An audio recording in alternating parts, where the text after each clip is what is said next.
Dobar vam dan. Vašu pažnju danas skrećemo na sadnju drveća, ozelenjavanje okoline, a ujedno pominjemo i veliku akciju sadnje hrastovih mladica sutra na Adi Ciganlije u Beogradu.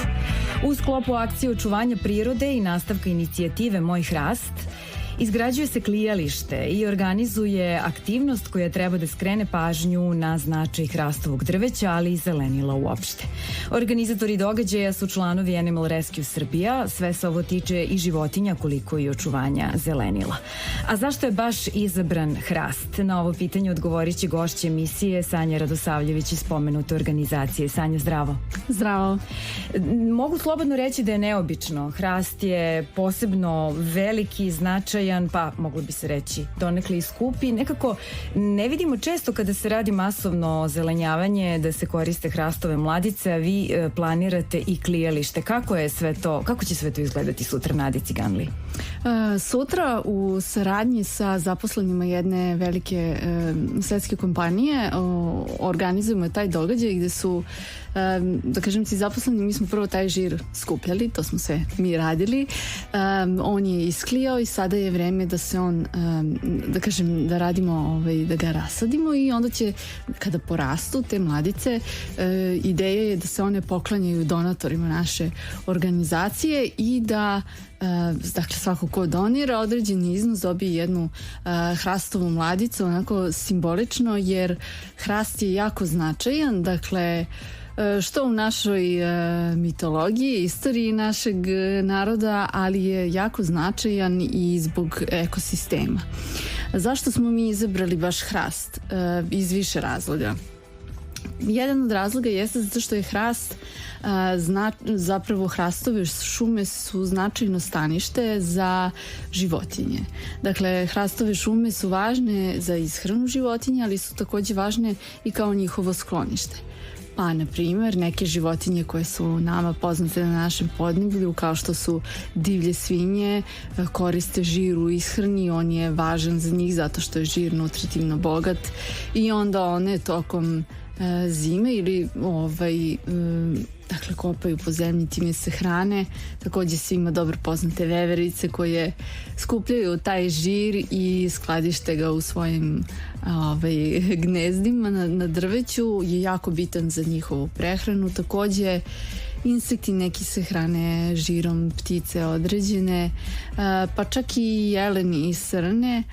I hrastove šume su jako bitno sklonište. Dakle, hrast je jedno jako drvo koje odoleva jakim olujama, nije tako lako da se slomi to drvo, da se uništi, tako da jako je bitno i kao sklonište za određene životinje koje nemaju, da kažem, svoje kućice. U prirodi se snalazite u šumama. Hrast na kraju krajeva, osim kao što si pomenula, jako je drvo, može veoma dugo da živi i samim tim može biti sklonište za razne životinje i pomaže im na različite načine, da je i veoma veliki hlad.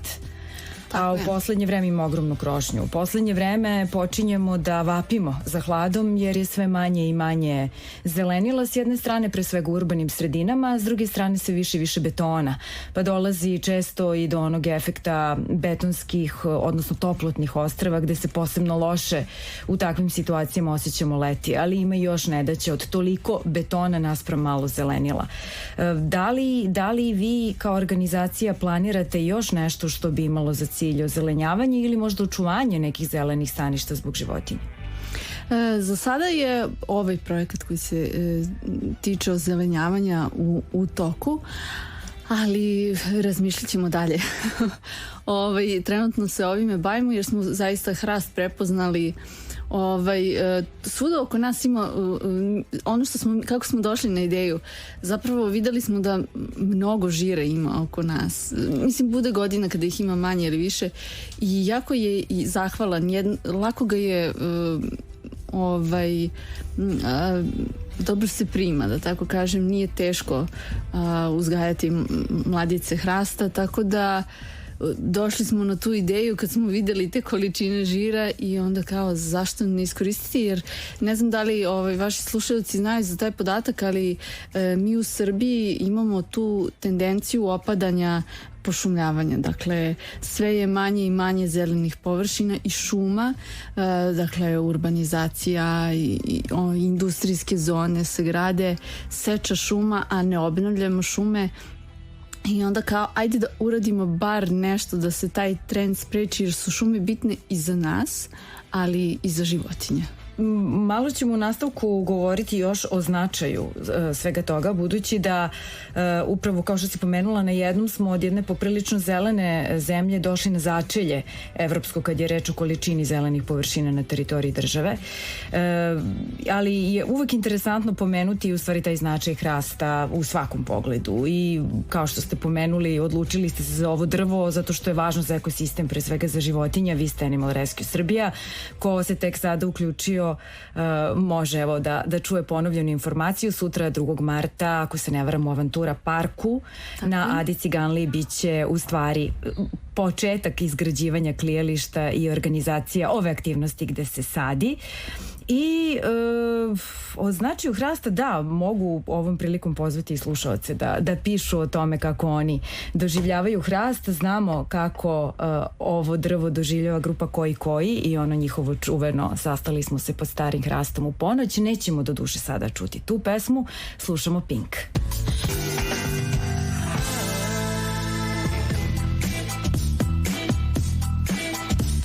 Vraćamo se na priču o zelenilu, o hrastu, o tome da ako niste čuli, sutra će na Adi Ciganliji u Avantura parku u sklopu akcije očuvanja prirode i nastavka inicijative Moj hrast biti izgrađeno klijalište, odnosno organizovana aktivnost koja treba da skrene pažnju na značaj hrastovog drveća, ali i zelenila uopšte. Naša gošća i dalje je Sanja Radosavljević iz Animal Rescue Srbije, pa pre nego što započnemo priču koja je malo više vezana za vaše aktivnosti i životinje, pre svega da se vratimo na hrast, odnosno na zelenilo, i u skladu sa vašim iskustvom koje je nekako često vezano za prirodu i zelenilo, jer tako radite, šta je sve važno da naši slušaoci znaju u vezi sa značajem zelenila i tim problemom što ga ima sve manje i manje? Značajno je drveće generalno, ali hrast pogotovo zato što je tako masivan i njegovo korenje ide duboko u zemlju. Dakle, on je posebno značajan zbog erozije tla i zbog poplava. Zato što, opet kažem, taj koren se duboko grana i onda on mnogo više i vode crpi i to tlo, dakle, ne dolazi do erozije tla, tako da je iz tog razloga važno. Važno je zbog apsorpcije ugljen dioksida. Dakle, jedno, da kažem, odraslo već zrelo stablo hrasta može da apsorbuje na godišnjem nivou negdje između 20 i 30 kilograma ugljen dioksida, a recimo neka istraživanja su pokazala da jedno zrelo, odraslo zapravo stablo hrasta proizvede za godinu dana kiseonika da opskrbi 4 odrasle osobe. Tako da toliko je značajan.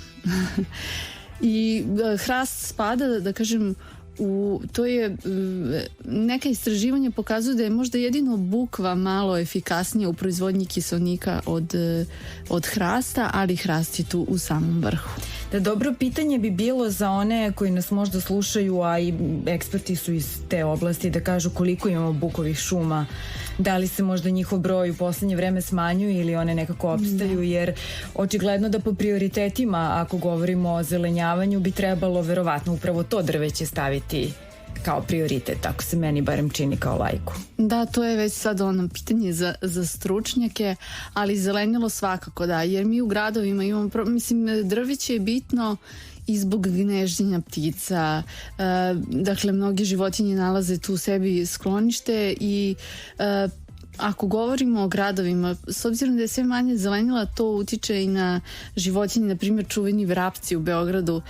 Nisu rađene neka detaljna istraživanja, ali onako posmatrajući, to smo dobili informaciju od ljudi iz Zavoda za zaštitu prirode, primećuje se tendencija opadanja populacije vrabaca, upravo zato što je njima potrebna, doduše za vrapce je potrebna ta žbunasta masa i eto, ako ste u mogućnosti imate dvorište ili šta god da posadite to, da nikne neko žbunje, njima to posebno znači jer oni tu sebi nalaze sklonište.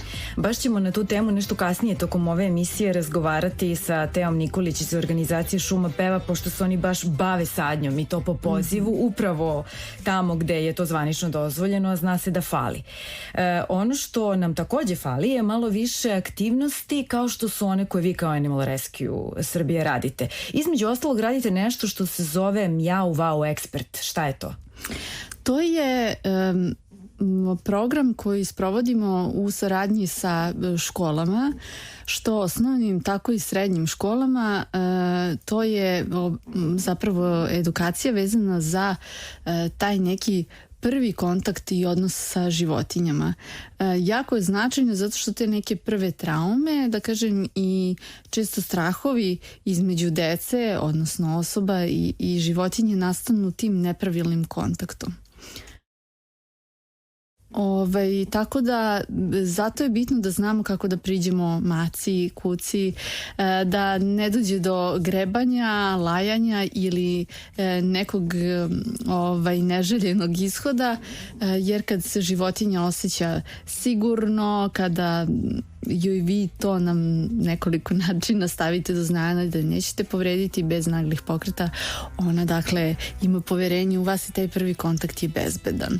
Tako da to je jako važno, imamo povratne informacije, deca su oduševljena, kao i učitelji, nastavnici, javljaju nam se i roditelji koji nas pozovu onako ushićeni i stvarno prijatno iznenađeni, jer je dete došlo kući i ispričalo šta je naučilo i kao konačno da u obrazovanje uđe i to, jer to je nešto sa čim se deca susreću svaki dan. Mi njima objašnjavamo kako da se ponašaju kada naiđu na čopor pasa, ali nažalost imamo toliko napuštenih pasa na ulicama. Nekada ih se bespotrebno plašimo, ali to je nešto, da kažemo, u stvarnom životu neki problemi koji nam se nameću i kada mi njima objasnimo, onda to njima mnogo znači.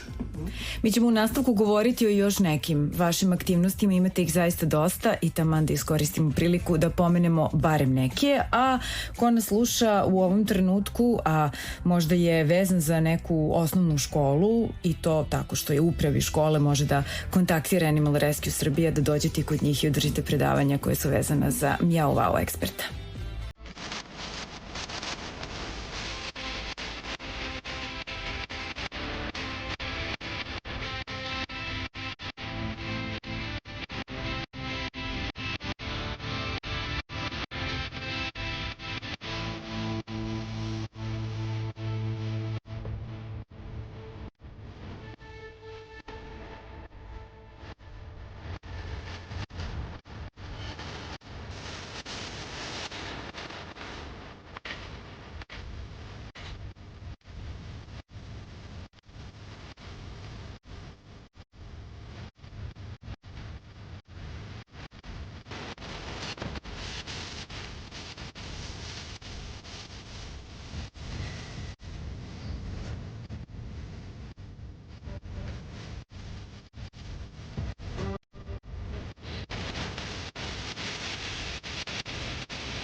Nastavljam razgovor sa Sanjom Radosavljević iz organizacije Animal Rescue Srbija i ono što je ostalo da pomenemo pored vaše aktivnosti koje se zove Miau Wow Experti, tiče se edukacije dece u školama, da ste uvek u silnim akcijama i barem neki od njih treba pomenuti.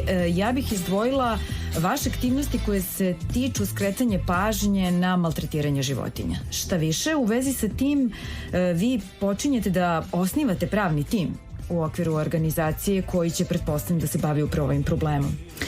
Tako je. Pokazalo se da, nažalost, u našem društvu i ljudi sve više prepoznaju taj problem zlostavljanja životinja. Bilo da govorimo o psihičkom ili o fizičkom zlostavljanju životinja.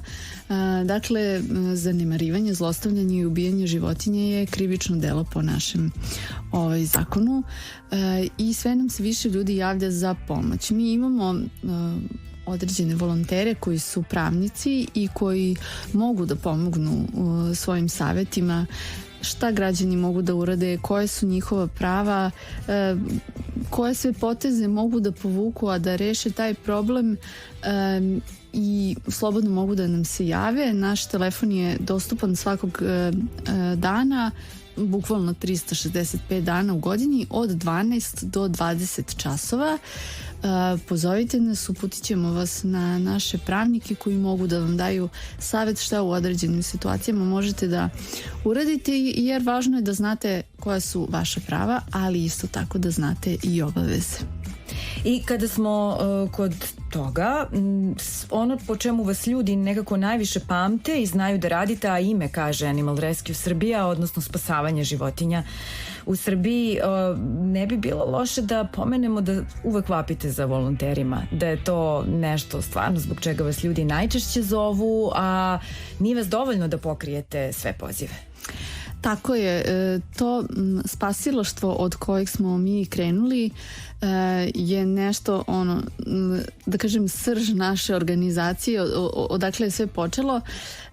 Međutim, trenutno je ta aktivnost pauzirana zbog nemogućnosti da se taj tim isfinansira, jer tu zaista morate imati ljude koji su plaćeni, koji se profesionalno bave time, zato što na volonterskim osnovama ništa dugoročno ne može da traje. Mi smo 7 godina radili volonterski to i nažalost mnogi naši spasioci, svi idemo trbuhom za kruhom, i kad radite neki vaš osnovni posao od 8, nekada neki od nas i duže od 8 sati, i onda trebate da izađete na teren i da, kažem, visite sa krova ili nekog drveta ili da uđete u bunar, to nije nimalo jednostavno, jer vam treba koncentracija.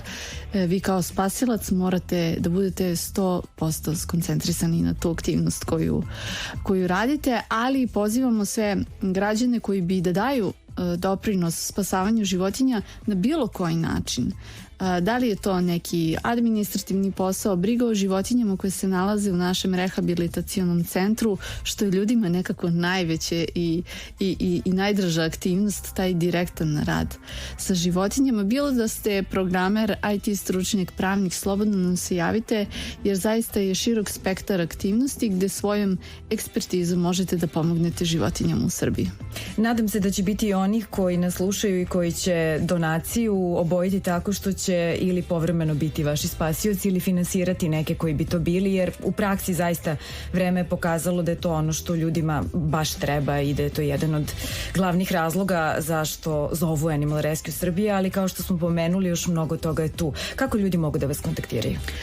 Mogu da nas pozovu na broj 064 8 210 200, ali takođe možete da nađete naše kontakte na sajtu animalrescueserbia.org. Evo, još jedna poruka je stigla, neke ću pročitati kasnije, ovu ću iskoristiti priliku da pročitam sada. Na kom mestu nadi će se saditi sadnice i u koliko sati se može doći? Želeo bih da zasadim u svom dvorištu hrast. Veliki pozdrav. Akcija se održava na Adi Ciganliji u Avantura parku. Počinjemo u 10 časova, bit ćemo verovatno do nekih 14-15, tako da možete da svratite. Hvala najlepše, Sanja, na ovom gostovanju, a mi u nastavku pričamo malo više o biljkama, odnosno o tome kada je trenutak za sadnju. Da li može da nas prevari ovo proleće koje je prerano stiglo ili ne. Saznaćete uskoro.